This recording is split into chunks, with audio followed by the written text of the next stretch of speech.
ସୌନ୍ଦର୍ଯ୍ୟ ହେଉଛି କଳାର ମାଟି। ଯାହା କହୁଥିଲେ ରବି ବାବୁ, ଏ କଳାର ଗୁରୁମାନଙ୍କର ଏ ପୀଠସ୍ଥଳୀ।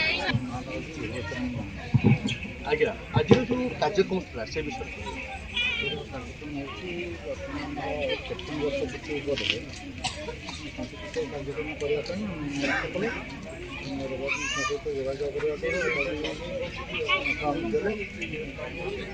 ଦ୍ୱାରା ଆଜି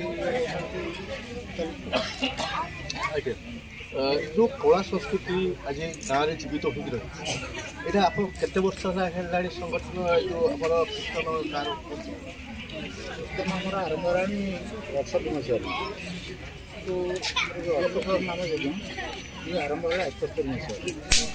71 ମସିହାଙ୍କର ସନ୍ତାନ ନଥିଲେ ସେ ତାକୁ ସଭା ବଦେଇଥିଲେ ସନ୍ତାନଟି ହେବ। ଏଇ ଯେତେବେଳେ ଅନୁଷ୍ଠାନଟା ଆମର ଆରମ୍ଭ ହେଲା, ଆମର ଆଉ ଜଣେ ହରିଜନ ଭାଇଙ୍କର ତାଙ୍କର ବି ସେମିତି ସନ୍ତାନ ନଥିଲେ। ବାପା ସେତେବେଳେ ଜୀବିତ ଥିଲେ।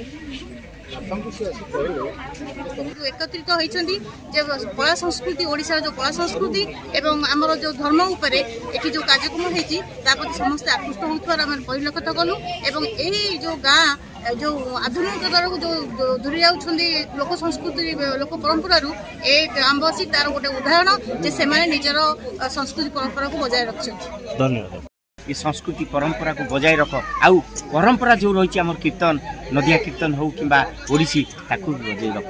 ये गुरुजंर माटी सबुदिन मन रहा मुंडरे मारी एठू जी जीव ये गुरुजंर माटी निश्चय दिन आगे चलो आ कला संस्कृति की निश्चय दिन बजाय रखी। आपण मानक धन्यवाद। आ समस्त गुरुजंर माटी को मोर प्रणाम।